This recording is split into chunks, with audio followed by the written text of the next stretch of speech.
Kelly Crow, Esteban Calais. Hold your applause. Please do, but Kelly, please stand. So, future under 40 leader by the Pennsylvania Bankers Association, Rotary member Esteban Calais.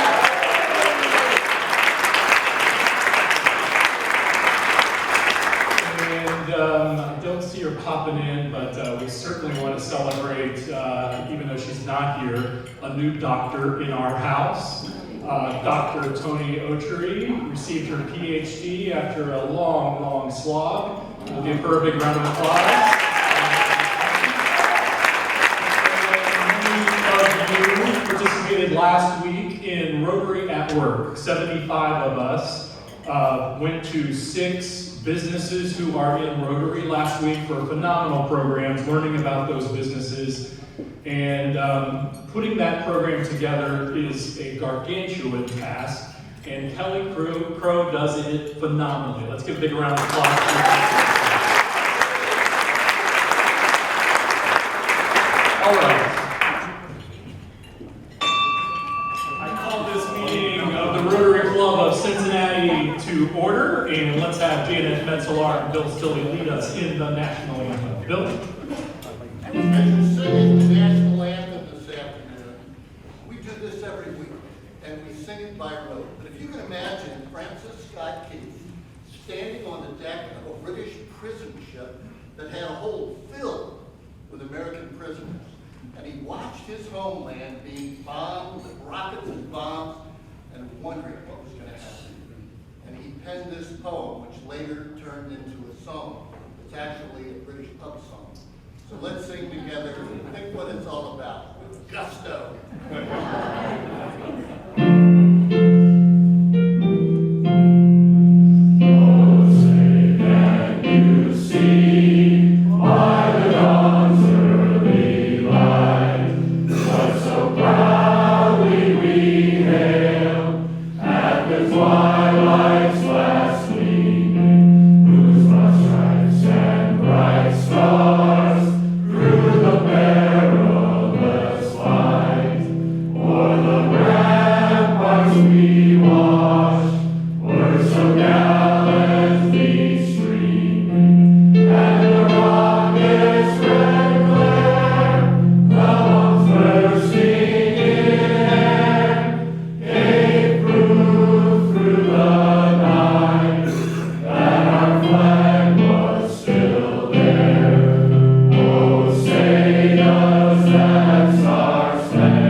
I enjoy wearing a sport coat, but I've never had anyone call my sport coat a man purse. But Michael Verlardo, who's going to lead us in our invocation and our 408 test, calls his sport coat a man purse because I don't carry a pen, and I needed a pen to sign some checks. And so I said, Michael, do you have a pen? And he said, sure, let me get my man purse out. Here's a pen. So men, now you know why you wear a sport coat. It's your man purse, Michael.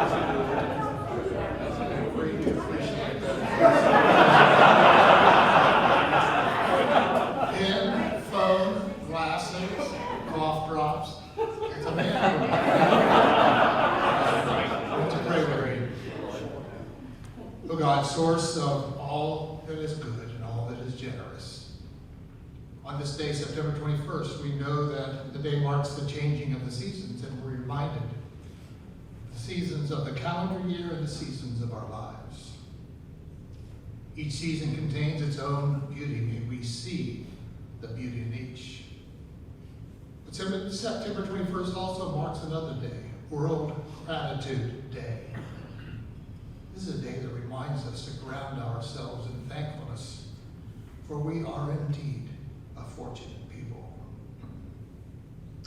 We pray that as Rotarians we will live as servant leaders who believe that the words servant of self are not merely a motto for Thursdays, but a path of grateful living every day.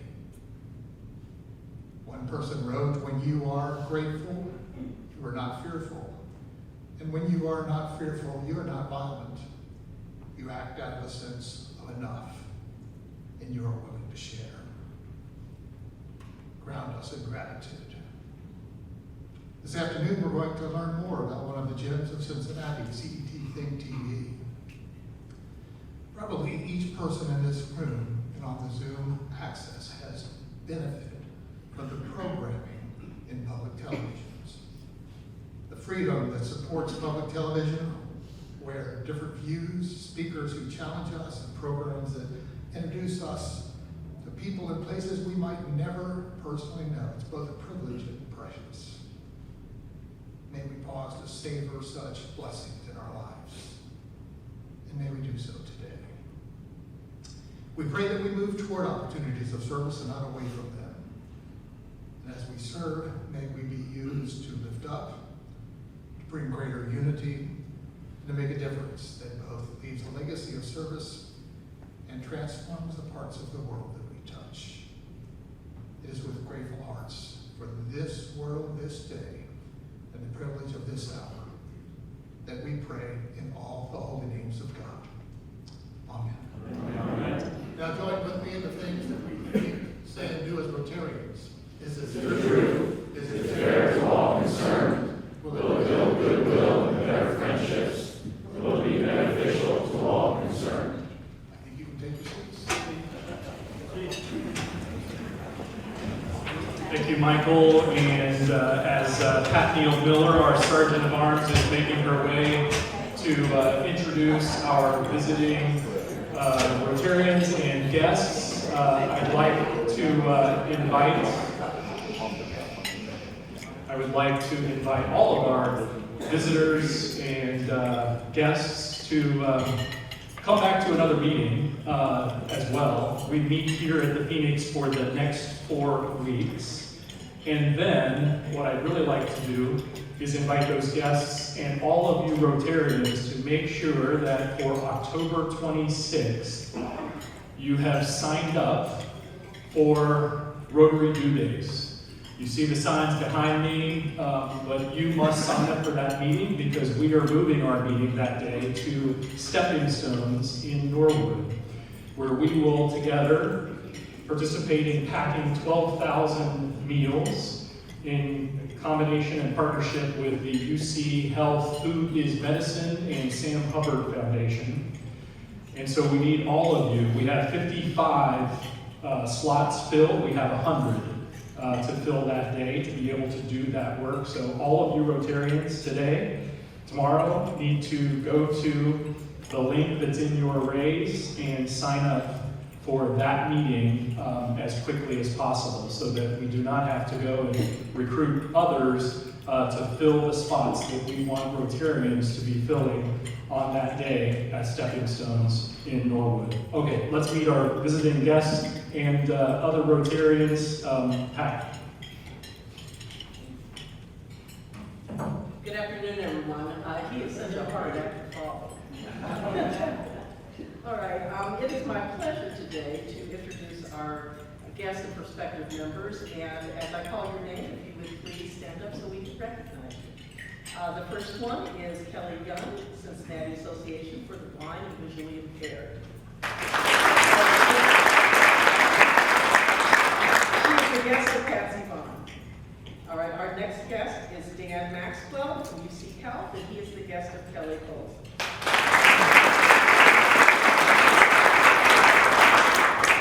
And our final guest today is Sam Curran, Mariner Wealth Advisors. He is the guest of Eric Pepe.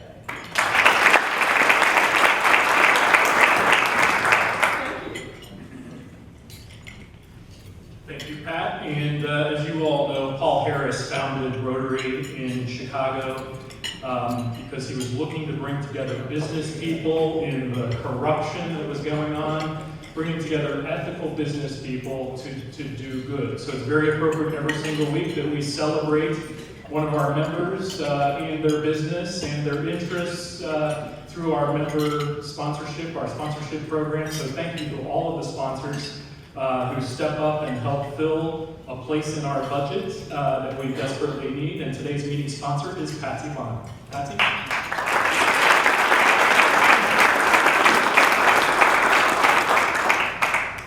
Thank you so much. I'm Patsy Vaughn. This is Kelly Young. We're here to tell you about something you may not know about. The Cincinnati Association for the Blind and Visually Impaired, of course, helps people adapt to vision loss.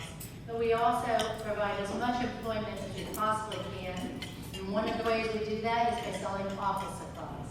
It's called Viability. We're going to show you a brief commercial, and we have a display table out front. So if you're interested, please stop by after the luncheon. Thank you. Shopping for office supplies has never been easier or more impactful with Viability. Viability customers have over 60,000 office, break room, and janitorial supplies to choose from. Do you want the same quantity and the same location? I will put that order in and you get it shipped out to you. Our customers feel good knowing their purchases make an impact while still receiving excellent service, quality, and prices. We're not asking our customers to pay more for what they buy on a regular basis. We're just asking them to buy it with a purpose. Viability is proudly operated by the Cincinnati Association for the Blind and Visually Impaired. Purchases through Viability provide ongoing jobs and valuable training to our employees who are blind and visually impaired. Bring an account today and purchase with a purpose.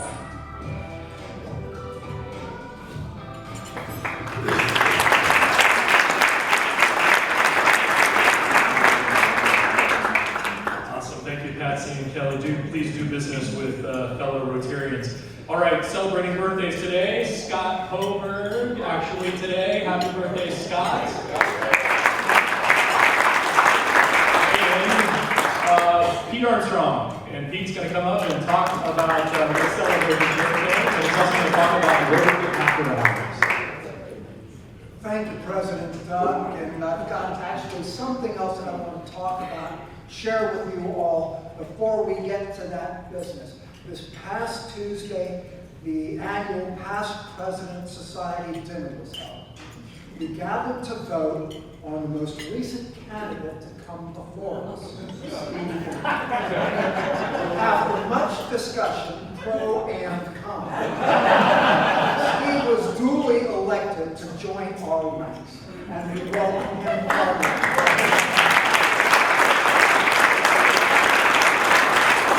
As is customary, we gave him the bill for dinner. Remember that. Remember that. Just shine in the glory while it lasts. It'll be about 30 seconds. But now to the important stuff.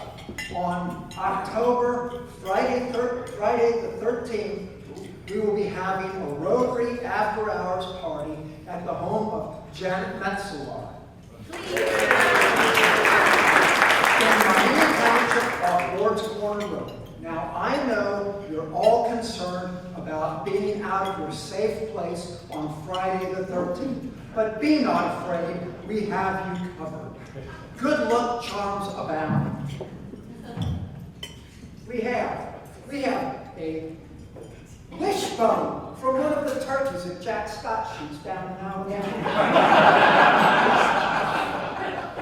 We have a horseshoe. We have a lucky penny. We have shamrocks. Look at the size of this.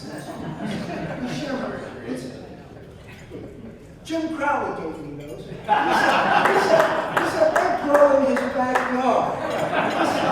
So he must use Miracle Grow. What else do we have? What else? Christy, when you need a little luck, what do you do?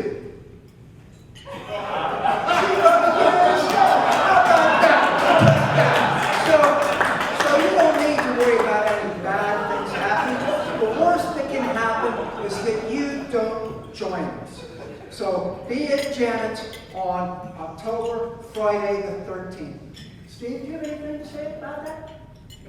I just have one thing to say.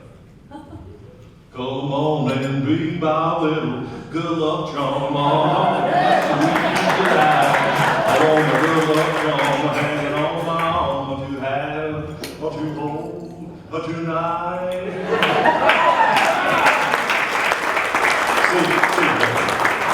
Don't be late on the 13th. Thank you very much.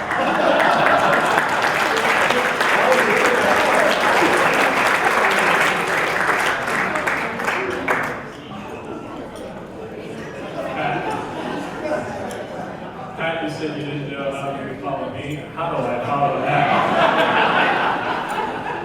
So, great reminder of Rotary After Hours. A little less exciting, but nonetheless still very important are our next week activities. So if you're into euchre, we have Rotary Euchre on Tuesday at the Columbia Center. Anthony Ricciardi is our host. If you plan to attend next Tuesday, please RSVP with Anthony today. Anthony, you're here somewhere. Yes, so after the meeting, go hit up Anthony and make sure that you let him know that you'll be there for euchre for the Carnegie Center. Next Thursday, our meeting here is, of course, Peter Bronson, media star in Cincinnati, former Inquirer editor. It'd be great to have him back to talk with us about all the things that he's doing and books he's writing. Before the meeting, we have a professional development series at 11 o'clock on Medicare fraud. Chris Kendall is going to be leading that. Should be a great program to help anyone who is having to navigate the morass of Medicare billing and understanding what's going on there. So great program. And then after our meeting at 1:30, we have a very important committee meeting, and that is our four-way test speech contest is looking for volunteers for coaching the students that are participating from Walnut Hills, Wyoming, McNicholas, and DePaul Cristo Rey. So if you're interested in helping some of those young people get better, prepare for the four-way test, please plan to attend that committee meeting next week, after next week's Thursday meeting at 1:30. Lori Quinlan would love to know who is interested in being a coach so that she knows how to prepare for that committee meeting. So if you're interested in being a coach, please do reach out to Lori Quinlan. All right, I think that wraps up the announcements, and now our split the pot. Kitty, I'm going to let you pull the ticket.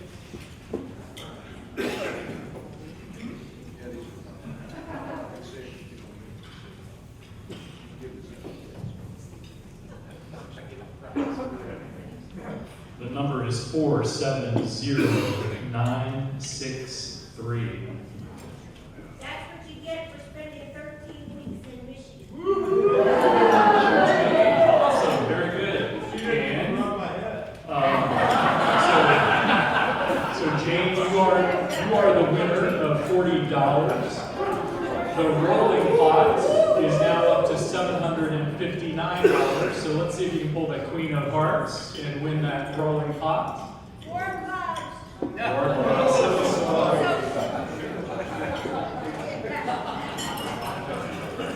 All right, continuing on a roll, while I was gone, Deborah Schultz created some great programs, and she's here to introduce yet another great program. Deborah? Stop. You remember the Russians?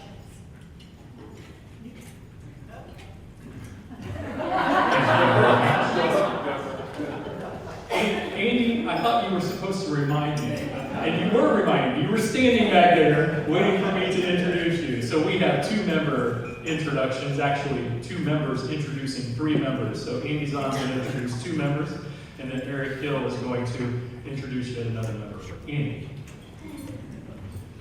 Thank you, Doug. It's really a pleasure to be able to do this, although it dawned on me I did not warn them that they too have to sing. So that's on me.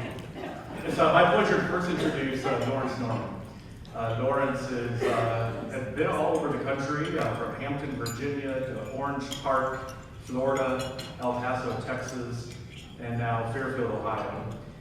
He's has a blended family of 6 children, married to Sarah, who works at the Southern Financial Group, and he's been with the Boy Scouts of America for 18 years, 9 of which with the Damn Good Council. We're really, really proud to have him on our team.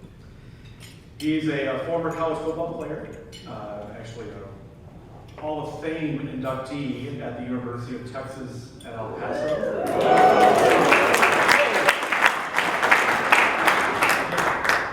Yeah, he did not write that. He's also not new to Rotary. He's actually a Paul Harris Fellow from his time at the Rotary Club of North Jacksonville. So please help me welcome Lawrence.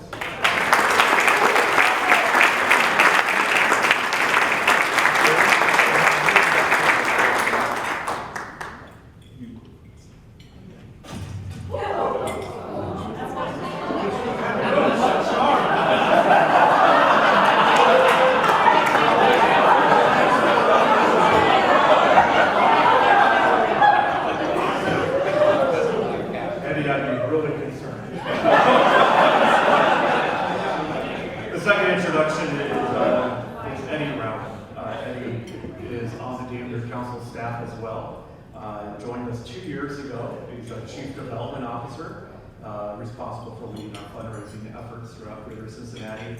He came to us with over 20 years of experience in the non-for-profit sector. The 14 latest of those years, he led the National MS Society here in Cincinnati. He's a proud University of Cincinnati graduate and completed his master's at St. Joseph University School of Business. Resides in Sims Township with his wife and 2 sons. So please join me in welcoming him.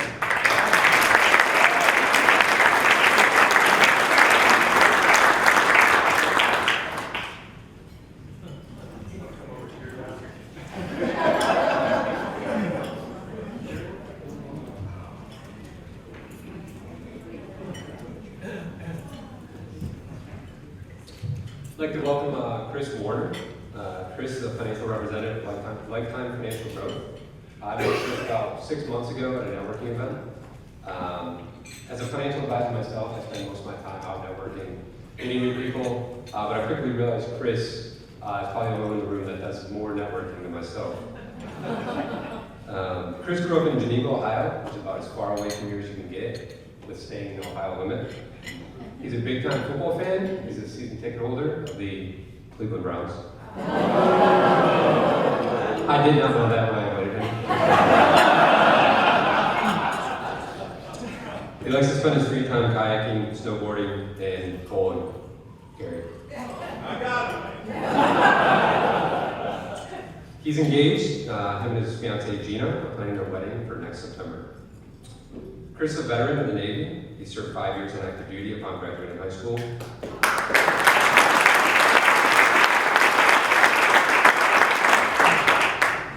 After ending his active duty service, he relocated here in Cincinnati to pursue a degree from the University of Cincinnati. He quickly shifted gears though when he found his passion for personal finance, which led him to his career where he is today. Since meeting Chris about 6 months ago, I've seen Chris almost on a weekly basis.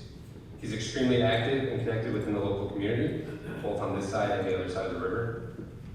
He beats me to about every new group I join, and seems to know a large portion of the crowd there. He's very personable. He's the first one to welcome you when you walk into a room. Most of you probably already interacted with Chris. He's been very active since joining the club. He's jumped into a boom feed. I'm excited to welcome him to the YP side of the club. Please welcome Chris.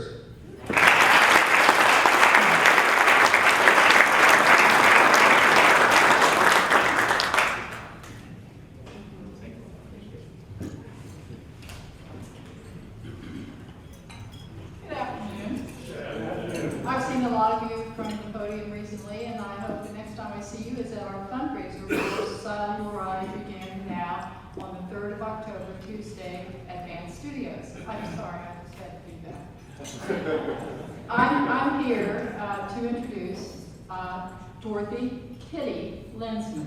She is the president and CEO of CET, the public television station serving Dayton and Cincinnati, and she is a bi-coastal, bi-city commuter. And SOITA, which is the Southern Ohio Instructional Technology Association. She was COO of ThinkTV, CET Think, when the two organizations merged in 2009 to form the Regional Corporation Public Media Connect. Kitty joined Think in 1999 and managed the development, communications, and productions efforts prior to becoming station manager in 2009, then COO, and now CEO.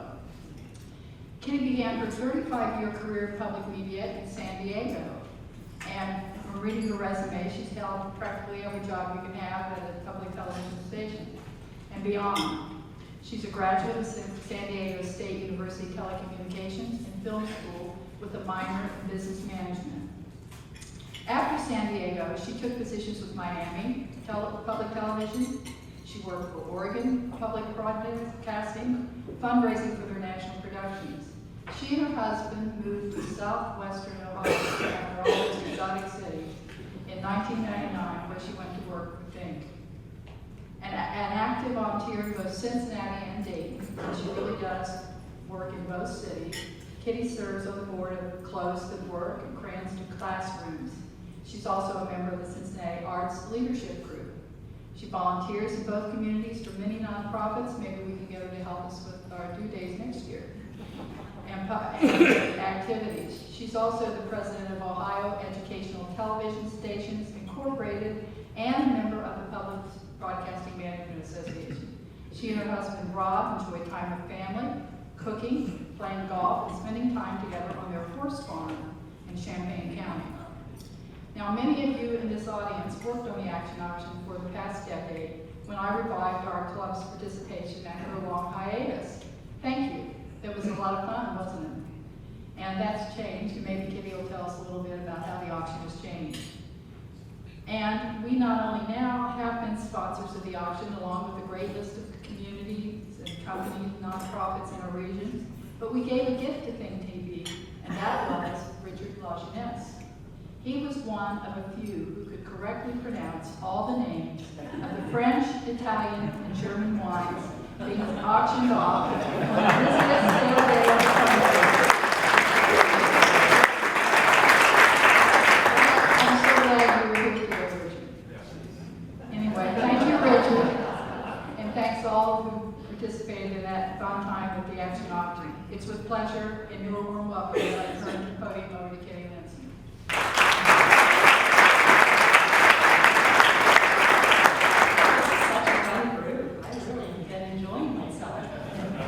Before I start, I just wanted to thank you because I know what the Rotary does in the community, and coming from public broadcasting, you know, we're here to serve the community as well, so we have that same mission. And I'd like to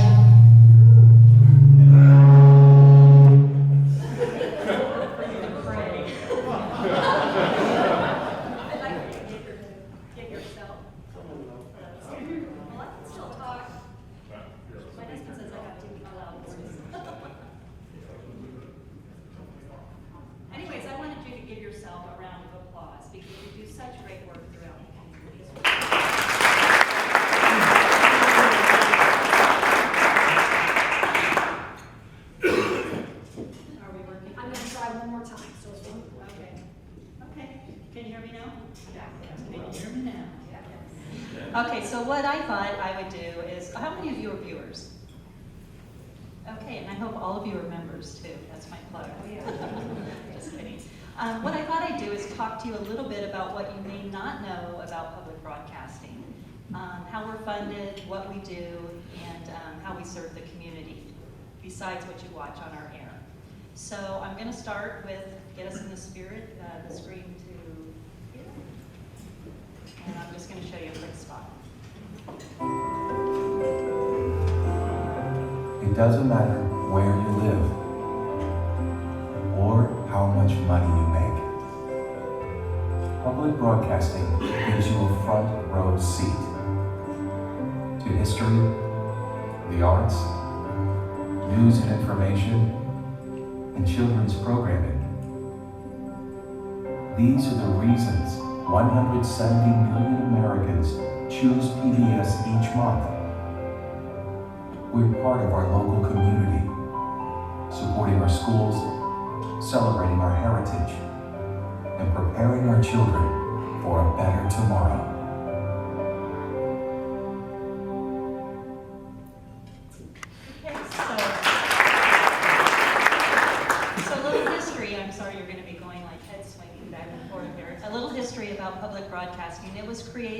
1969. Do you remember where you were in 1969? There was something, I think Neil Armstrong took the first steps on the moon, some small concert, northern New York, Woodstock maybe, and public television. And it was created by a group of legislators and educators who wanted to preserve this newly found spectrum called broadcast television for educational purposes for the future. CET was one of the very first licensed educational television stations in the nation. There was about a handful, about 5. And today, there are more than 350 public broadcasting stations throughout the nation. We are all licensed differently. So CET and ThinkTV are community licensed stations. In Ohio, we have 8 primary public television stations. WOSU in Columbus, we have Toledo, we have Cleveland. We're licensed differently. WOSU is licensed by the university, the Ohio State University, and we are community licensed. So our community support is very important to us. Throughout the state,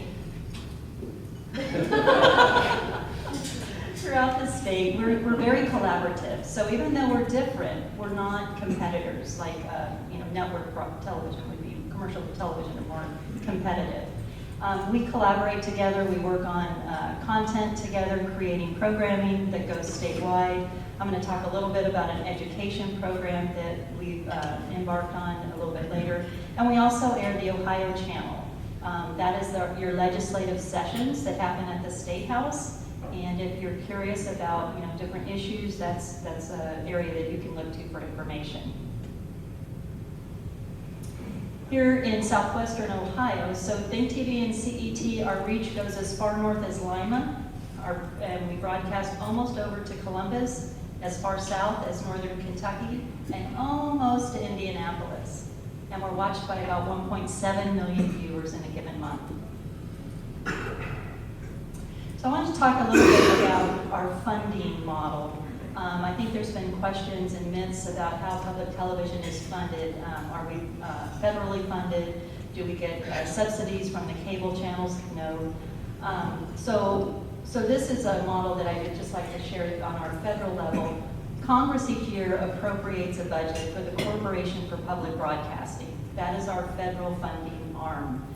And I think this year it's about $526 million.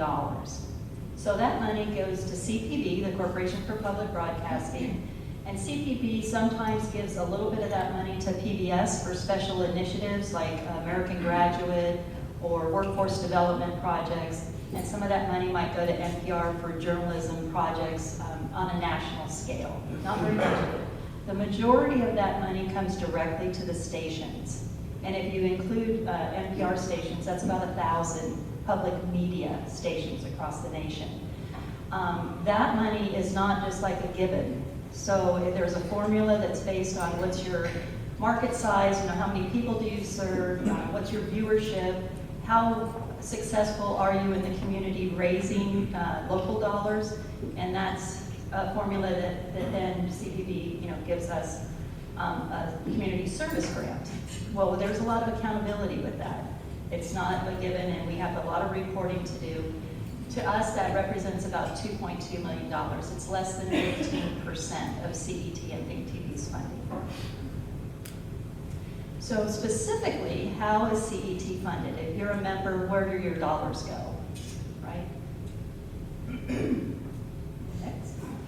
This is just a snapshot of 22 for you financial auditors in the building. I don't have my finished audit for 23 yet. So in 2022, our annual revenue was just over $14 million. That's the total pie. There are 3 things that I just want to bring to your attention. I mentioned that 15%. So we get about $2.2 million from the Corporation for Public Broadcasting. We in turn invest those dollars directly into our membership with PBS to provide the core national programming that you all enjoy. The Masterpiece Theaters, the Mysteries, the Novas, the Antique Roadshows, all of the wonderful primetime programming, NewsHour. At the state level, we receive about 6%, a little over 6% of our $14 million comes from the state. Those dollars, it's just under $1 million, is directly invested into educational programming and curriculum. We don't purchase content with that, it goes into the local pie. But the one takeaway, for you to take away from this chart, is that we raise almost 60% of our funding from the community, people just like yourself. So membership, corporate sponsorship, foundation support. We do have earned income. Public radio is our tenant upstairs at CET, and we lease space. We use that all to invest into our local community activities, whether that's education or whether that's local production. So if anybody asks you, if Elon Musk or anybody asks you where our funding comes from, I'm being facetious. I just would like to show that snapshot. So one of our challenges coming up is that the media landscape is changing, right? In fact, in 2024, more people will stream what they want to watch with their computer or their smart televisions than they watch the broadcast air. So those numbers are changing. And public television has really been poised to work on different platforms for many, many, many, many years because of our work in education. We've created curriculums for 20, 30 years that students and teachers use online. And so we've been very poised to look at those different platforms. And yes, we're on Roku, and yes, we're on Hulu, and PBS nationally is making all of those arrangements, the copyright arrangements. So the real challenge is to meet the audience where they are, right? It's not, come to public broadcasting channel 48 and we're gonna, have you watch what you like to watch. Reach out to where the audience is now viewing us.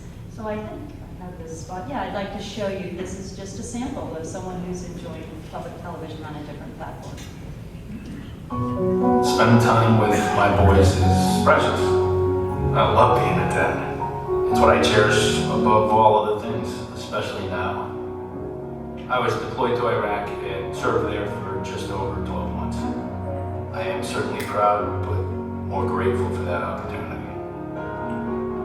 When I was in Iraq, I was amazed that I could access PBS online. The coverage that the NewsHour provided gave an accurate portrayal of the events as I understood them unfolding. I thought it was an outstanding resource. It was a great way for me to stay connected to my country, but also where it really mattered, which was home. Having that tangible connection was really meaningful for me.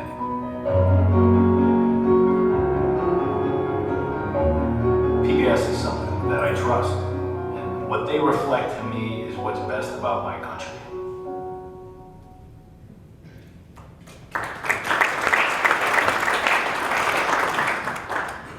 I'm going to switch gears a little bit and talk to you about something that I personally am most passionate about, being a leader of a public media organization, and that's our work in education and in local production.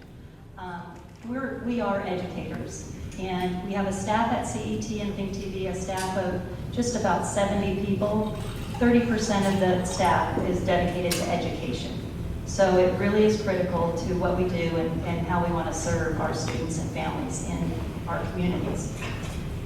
Some of the projects that we do in education, we look at early learning, Ready to Learn. We work with Head Start organizations, homeschoolers, and provide workshops to help train those individuals to work with our children better at a very early age. We also support families. We have a lot of virtual workshops that we offer families, talking to your children about bullying or how to read better with your child after school. These are all happening outside of the broadcast channel. Supporting students, I mentioned American Graduate. We have been involved in American Graduate for about eight or 9 years now, and that's really helping students at the middle school range. How do you prepare for college, or maybe you don't go to college, maybe you go to a technical school, maybe you do an apprenticeship. There's a whole series that, and you can find this all on our websites if you have children or grandchildren of that age. Different opportunities for career and job readiness. And professional development, Deborah mentioned SOITA, the Southwestern Ohio Instructional Technology Association. That is our teacher arm of public broadcasting. And both CET has an ed tech and ThinkTV has an ed tech, that's the SOITA. They help our teachers teach our students better. And during COVID, when teachers all of a sudden had to, pivot and try to teach via remotely, they didn't really know how to use all the technology. And so we were able to help teachers teach using technology even better. And that was a real critical move for us as well. This project, so this year, we have embarked on the largest educational project in the history of our organization, and it's called Ohio Learns 360. And its purpose was to help students affected by COVID learning loss catch up. And so it was continuing the learning after the school day. The components, so we, instead of working with teachers, which we always work with teachers, but this was to target out-of-school providers, boys and girls clubs. There's a network of like 3,500 across the state, and every public television station partnered, we all collaborated together to create these tools for our own local communities across the state. Boys and girls clubs, YMCAs, I mean, you name it. And there were many different components that we contributed to this. Excuse me. Here's some of them. Camps in a Box. This is a tool for teachers that provides learning tools, the complete supplies, the curriculum, everything you need in a box that relates to a public television program like Wild Kratts. And that might be Nature Cat or something to go outside for a whole week. So I don't know if any of you have teachers in your family, but supplies are really hard, and they have to invest their own dollars in order to create supplies for theirs or buy supplies for their classrooms. This gives these teachers and care providers everything they need for an entire week for 20 kids. And by the end of this project, we're in year 2, we will have, just with this Camps in a Box, we will have reached 120,000 students. And giving them tools and something new and something fresh to keep the learning going. I also mentioned After School 360 is our parent kind of webinars where we have national experts that come in, doctors, psychologists, talk to parents. They're recorded so you can go to our website and look at them at your own leisure. Tips and tools to work with your children better. Virtual field trips, this is one of my favorites. All of us across the state have created a series of virtual field trips. So say there's a family in Cincinnati who may not have the means to drive to Cleveland to go to the Cleveland Football Hall of Fame or the Museum of Natural History. These field trips are really cool. They can watch them online and they can experience that same experience as going almost in person. And of course, community events. We love to be in the community. We love to host families. We do a lot of family screenings. We're free. So we're really proud of our work in education. This is the last thing I'm going to mention about education. PBS Learning Media. So PBS Learning Media is the largest repository of educational materials that are searchable online, and it's free. If you're a grandparent and your 5-year-old is starting to, do Zoomies around the room, PBS Learning Media is a great tool. You want to talk to your child about Benjamin Franklin, you can search Benjamin Franklin and then search their age. It's all free. It's pbslearningmedia.org. So I would spread the word because, we have in Cincinnati, we have such an amazing amount of people that have already subscribed to it. So I think there's a lot of interest, but there's 1.6 million views a month across the nation for PBS Learning Media. So the last thing I wanted to talk about is our work in local production. We dedicate a lot of resources to preserving the stories of our community. We do documentaries. We did, I don't know how many of you saw the documentary on Music Hall, Restoration of Music Hall. So we produce that. We do probably 3 or 4 documentaries. Let Ohio Women Vote, the Memphis Belle, which was the famous World War II bomber plane. That was aired nationally, and it was produced right here.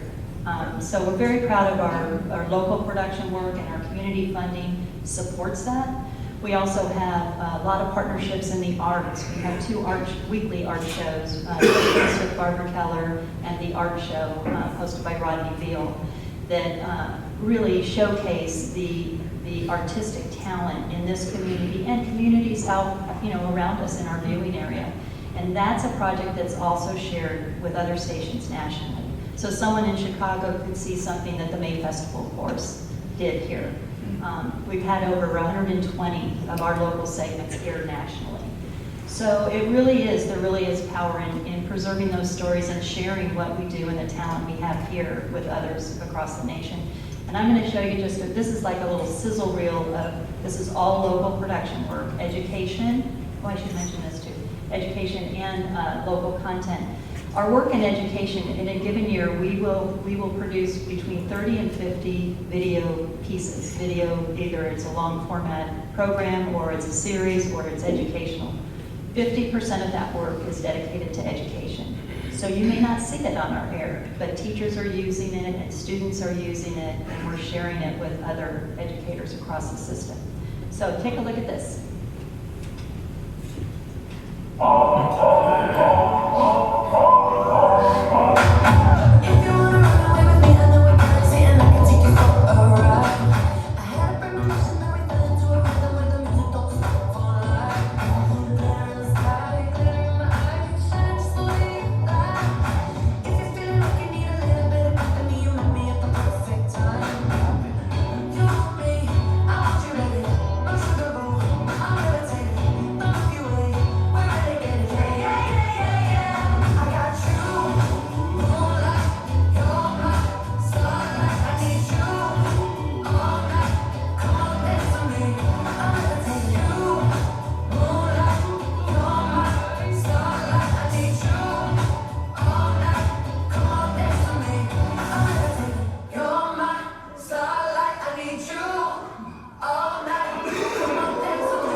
Regional Emmys. We were nominated for 7, and we brought home 6. So you can be proud of it. Okay, my last thing. Does anybody recognize these two people on the screen? Yeah. And Coco. How many of you know about Coco the gorilla? Oh, did you watch that on PBS? That was a great program. So for those of you that don't know Coco, Coco the gorilla was a lowland gorilla that grew up in a kind of a dormitory fashion on the West Coast and was taught sign language. And Coco could communicate using words and sentences. She knew 1,200 words of American Sign Language. And every morning she watched Mr. Rogers' Neighborhood. So Mr. Rogers, before he passed, Mr. Rogers got wind of that and decided to visit Coco. Actually, Coco was visited by Robin Williams, Betty White. But Mr. Rogers went out and visited Coco, and she didn't know. Well, of course she didn't know. And as soon as he walked in and she saw him, she signed, "Love, love, love, love." And then she grabbed him by his shoulders, sat him down, and started to untie his shoes. That's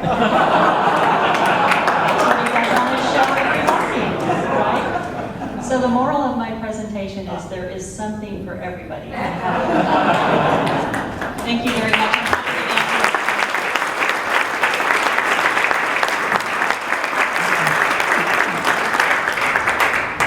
Does anybody have any questions? I'm happy to. Well, I want to tell us a little bit about the evolution of the action auction and how you're handling that now. Sure. So the action auction, we were probably one of 3 public television stations still doing a broadcast auction. And the reason we did it is because of the volunteers. We would have 700 to 1,000 people that would come through our facility, and it just was very mission-oriented for us. Wasn't a huge moneymaker, but it was very just community-oriented. And when COVID hit, we could not have that many people in our building. Obviously, you know, everybody was kind of in their homes, and so we had to transition our auction to more of an online and virtual type program. I'm sorry, I keep turning my back to you guys. And so out of that, it became more successful for us. And we decided that, you know, to be fiscally responsible, we learned the good things from what we learned with COVID and instilled that into our auction. We just concluded our auction and we went $30,000 over goal just this last week.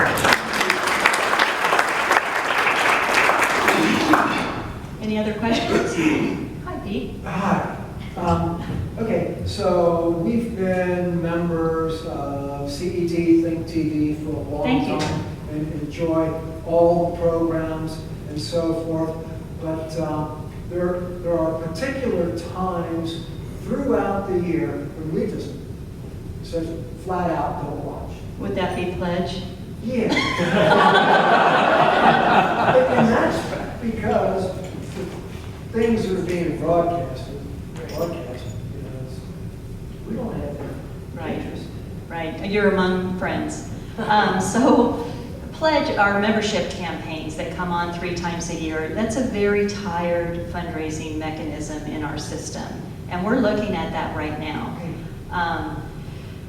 I don't have a very good answer for you as far as, and the content that is there is more probably transactional because the people that contribute during that time are probably not members. So they might want the Susie Orm self-help financial project, or, you know, whatever the thank you gifts are. It still raises funds for our organization, so it's hard to let it go. But that's, I knew it was coming. I'm glad to give you the opportunity to do it. Can you talk about you know, more nonprofits that are operating in Dayton and Cincinnati are coming together? You guys did that. We did the merge, yeah. You did the merger a long time ago. What are the advantages of that, but also what are the challenges that a merged organization? Yeah, good question. So we did merge about 15 years ago, and it was a true merge. There was a lot of things in the press that if one city was taking over the other, and that was not the case. But it is difficult, right? Cincinnati is a different community than the Dayton community, you know? And our organizations were different at that time, so the culture to blend people, staff, your stakeholders, your board of directors, that was a challenge, and it was just something that you have to work through, right? You have to respect people, learn from each other. We had strengths and weaknesses in both communities. Cincinnati's a much more philanthropic city, and our development team was much more advanced. So, you know, so there's different strengths and weaknesses. I think that as far as the efficiencies that we were able to create, so now we only have one master control. We maintain our facilities because it's important to be in each community that supports you. But our business office, we have one business office that handles it. So there were some savings that then we were able to reinvest into our services. So now we're able to do more with, you know, with, I wouldn't say less money. Well, it is probably less money, but with the same staff. So I think that. And then one more prompt Sure. that would be beneficial to you. So you were telling me about a planned gift that you just got, $1 million gift from a $200 a year member. Yeah, it's interesting. So what we value is not, I shouldn't say we don't value the level of, we are a nonprofit, but it's the longevity of our members. And I will tell you that in our planned giving program, we receive more planned gifts from maybe a retired teacher that has been a $45 or $60 a year member for 34 years. You've been a member for a very, very long time. You know, that, I mean, that's what is important to us, is that longevity. But we did receive, I was exaggerating, it was $875,000. I'm off. But from a couple that gave us $200 a year. So, people are passionate, and for some people, especially, the elderly, we go out to retirement communities and talk to them about public broadcasting. Sometimes that's their only touch point to the world now, the travel and that kind of thing. So, so it's important. Every dollar is important. And I'm here to tell you that we are extremely fiscally responsible for our revenue. We're not jotting off on a plane to Aruba, although I would like to do that. Let's give Kitty another round.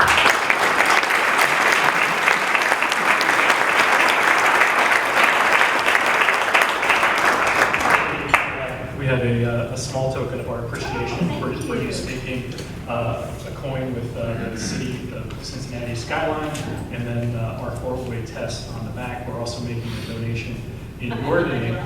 You're definitely need your glasses with that. We're also making a donation in your name to the End Polio Now campaign that Rotary International is Terrific. So thank you again. Thank you very much.